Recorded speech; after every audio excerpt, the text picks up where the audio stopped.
Hello friends नमस्कार welcome to Odia blogger किरण चानी।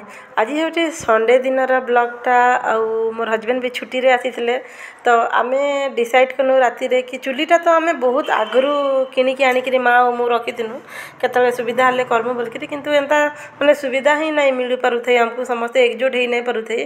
तो आज समस्ते मिसिकी रहनु बेले भावनु कि चलो पकुड़ी टे करदमा चूल्हा बोलकर तो माँ यहाँ स्टार्टिंग करुचन। तो देखुन आपण मानकर जदि कौन सी जिनस जदि नुआ जदि करुचन तो आपण माने आपणकर घर जे बड़ थिबे तो तांकर हाथ रे ही कराबे सबकिछि भल ही होता है सबकिछि शुभ ही होता है। तो हेथिर लगी मो माँ को कहली कि माँ आउ चुलीटा स्टार्ट कर दियो सिंदूर हल्दी टिके लगेकरी स्टार्ट कर बोल के कहली। तो देखुन यहाँ माँ हाँ करिके आरंभ कर दौन चुलीटा।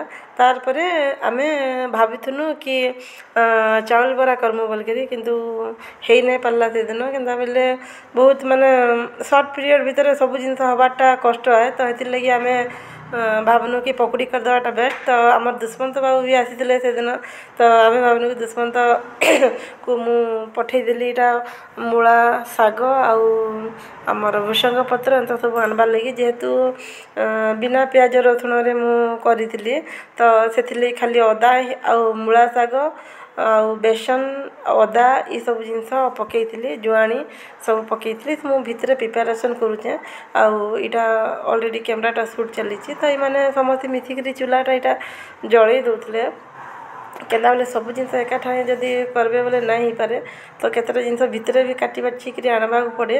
तो ये मो भितर माने से घोलटा माने जेन बेसन जेन बैटरटा मु तैयार करी आणुली कि ये बाहर कले ना है से सब जिनस गुड़ाक मैला भी हम से लगी मु किचन रे ही सब रेडी करी आणवा लगी कहली तो मैंने समस्ते बसी था मत भी टिके हेल्प करू दुष्मंत बाबू आमर काठ फाट आणिकी सब जोगाड़ जंत्र करदे आ ये कढ़ईटा बसईदे।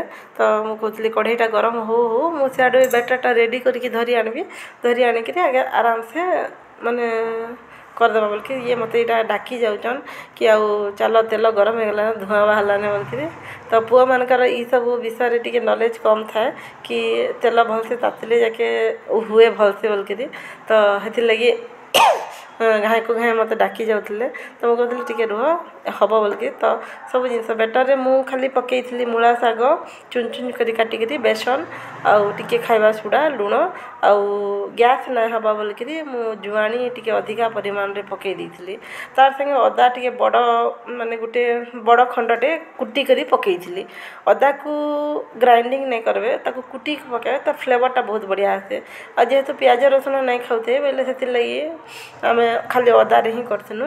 आ जदि आपण माने प्याज रसुण खाइबे तो आपण माने प्याज काटिकी कुटी कुटी पकई पारबे भृषंग पत्र पकई पारबे रसुण भी एमती छेचिकिना पकई पारबे बहुत बढ़िया लगे सेटा गोटे अलग फ्लेवर आसे। आउ थे केतबेले कले मु आपण मानकु देखाबी। तो चूल्हा तो स्टार्ट होगला ना एथर धीरे धीरे करबी मो बाहर शीत दिन में भल लगे खरा दिन तो करी ना है। तो हेथि लगी गोटे मस्त लगे आ से दिन शीत भी भल थिला निया जलुला बोल कि भल लगुला। तो शीत तो बहुत पड़ी बदला ने आपण मैंने जानीपे। तो शीत दिन तो चुली रांधि हम बाकी अलग दिन तो बिल्कुल रांधि ना है चुली रे। तो से लगी आम भावुन बहुत दिन आगु कि से घरे रोला बेलू तो ये सब सुविधा ना निजर घरे रहिले ही आपण मैंने सब सुविधा करें आउ लगी आम भावुन आज ठीक टाइम हो गला तो करदेनु यहाँ। तो पकुड़ी भी बहुत टेस्ट होता बहुत भल लगुला आईटा बापा भितर बसी जाकि ठंडा बेसी हुए तो ताको सूट नहीं करे बोले भितर बस बोल कहते देले आउ दुष्मंत बाबू आमर खाऊन आम टे करी खाऊनु आउ भल लगुला किंतु भृषंग पत्रटा टे अधिका पड़ी आहरी बढ़िया लगी प्याज फ्याज तो पकई ही नहीं। तो आहरी भी प्लानिंग अच्छी चुली रे बहुत जिनस करवार किंतु टाइम नहीं मिल पारे हेथिलगी करना हवा। तो मु भावली कि गोटे छोटे वीडियो छाड़ू आउ आपण मानकु जदि भल लागला बेले आहरी भी छोट छोट वीडियो बने छाड़मा। तो आपण माने निश्चित भाव में मते कमेंट करिके जणाबे। तो एतकी आमर सब सरी जाइछि छणा छुणी सब आ खाना पीना भी सरी जाइछि देखुन। तो से जिनसटा मु शूट करी नहीं पारली केनता बेले सब जिनस एकला कला को नहीं है। तो माँ यहाँ तरकारी मु भितर तरकारी भी मु बनईथली मटर चना सकाळू भिजेकी रखी मटर चना तरकारी बनती आ माँ केनता लगुच बोल पचर तो से कहते मस्त होल कहन। तो वीडियो करी माँ भी शिखीगले मस्त कहवाटा।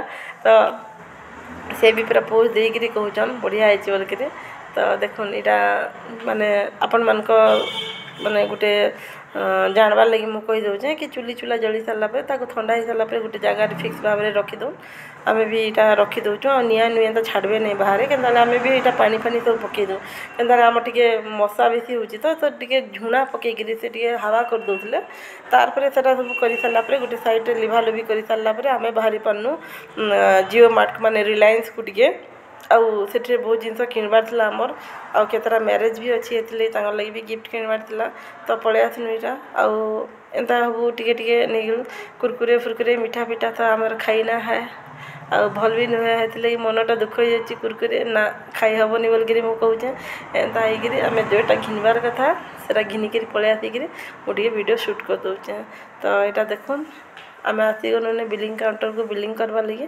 तो देखुन केते माने जहाँ भी जी अन्यथा जिनस गुड़ाक रिलायंस को पलाले मन लगी जाए धरी भी आणु हेन्ता कि आउ जोटा दरकार सेटा ही आणबार कथा सब जिन तो भल लगा सब जिन आनी ही ना है तो हेतिरलागि मुझे जिते दरकार सब आनीचे तो आशा करुचे आपण मानकु मोर ई ब्लॉगटा निश्चित भाव में भल लगी एदा छोट छोट ब्लॉग माने मु आहरी भी छाड़बी आपण मानकु आपण माने प्लीज प्लीज प्लीज टिके लाइक करेंगे सब्सक्राइब करेंगे शेयर करेंगे और ढेर सारा भल पाइबा देवे बाय बाय।